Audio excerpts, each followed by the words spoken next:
It is a sobering reality that nearly 59% of Americans today are unable to cover a simple $1,000 emergency from their existing savings.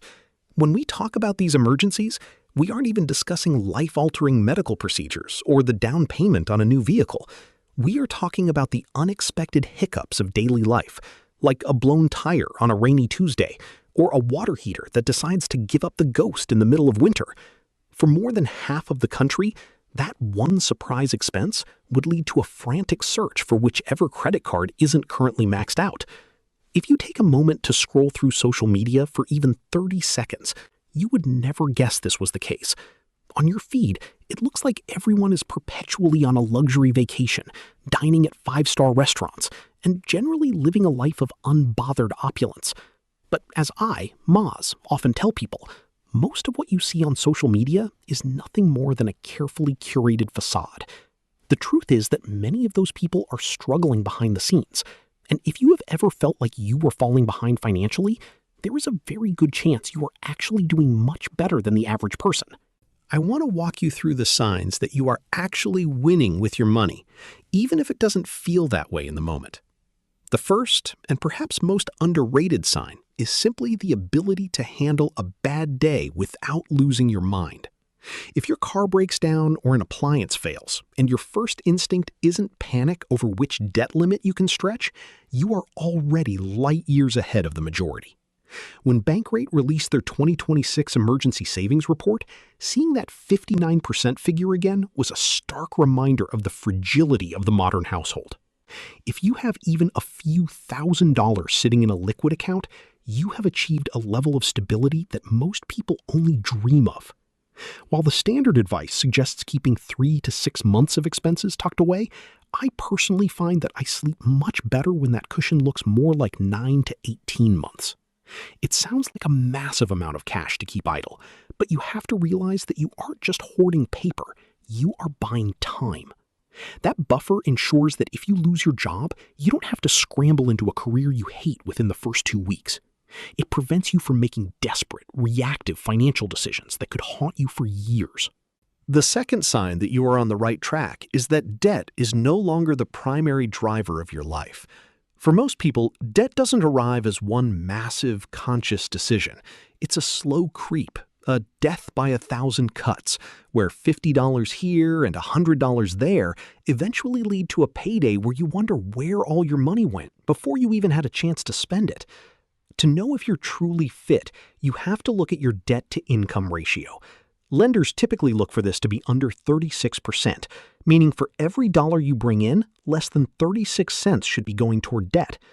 By the end of 2025, the average American carrying a credit card balance owed nearly $8,000. When you factor in interest rates that have climbed above 20%, that original debt ballooned into something much more predatory, often costing the consumer double what they originally spent.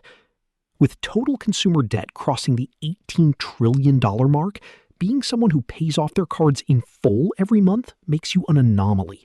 If you aren't playing bill roulette every month, you are the one in control of the board. Another major indicator of financial health is the absence of that crushing anxiety that usually occurs in the gap between paychecks. We see research showing that roughly 2/3 of the population is living paycheck to paycheck. And surprisingly, this isn't just a low-income issue. Nearly 44% of people making over 6 figures are in the exact same boat, because as their income rises, their lifestyle inflates to meet it. The real question isn't how much you make, but rather the relationship between what flows in and what flows out.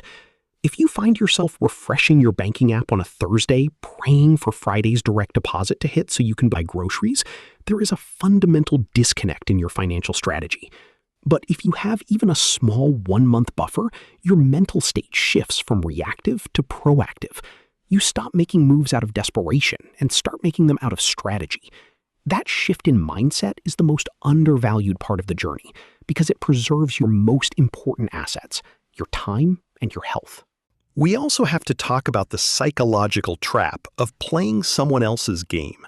It is incredibly difficult to stay grounded when the social media machine is designed to make you feel like a loser. You see the guy, let's call him Chad, on a yacht with perfect abs and a brand new watch, and it's easy to feel inferior.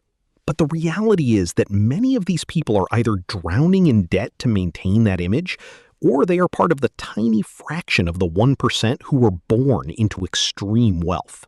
When you compare your real, unedited life to someone else's highlight reel, you lose every time. According to the Federal Reserve's Survey of Consumer Finances, the median net worth for Americans in the 35 to 44 age range is about $135,600. That's not private jet money, but it is real, tangible wealth. If you were anywhere near that or trending toward it, you are doing incredible. The goal shouldn't be to beat a fictionalized version of an influencer. The goal is to build a life that you actually enjoy living when the phone is turned off. To maintain this trajectory, you also have to understand the tools of the trade, like your credit score. While I don't think anyone should obsess over the number daily, it is a byproduct of good habits. A score of 713 is the national average, but getting above 740 is where the real magic happens, unlocking the best rates for mortgages and insurance. It's a simple game of paying on time and keeping your utilization low. Parallel to this is the act of actually being in the game through investing. It's shocking to realize that nearly half of the country is standing on the sidelines while inflation slowly erodes their purchasing power. If you have a 401k, an IRA, or even a basic brokerage account that you contribute to regularly, you are ahead of the curve. You don't need to be a stock market wizard or find the next moonshot to win. Most of the time, the winners are simply the people who stayed in the market the longest without panicking.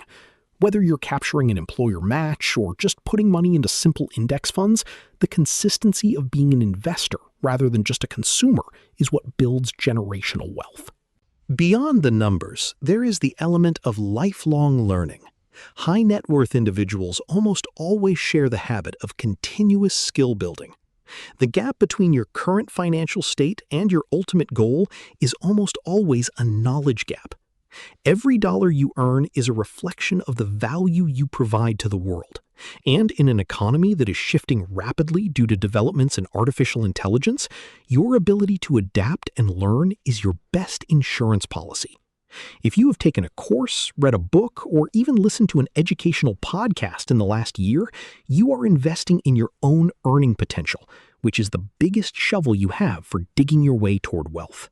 Finally, the ultimate sign that you are winning is much more personal. You can actually sleep at night. Financial stress is one of the leading causes of divorce, health problems, and chronic insomnia. If you lay your head down and your brain starts running a mental tab of which bills to defer, you aren't free yet.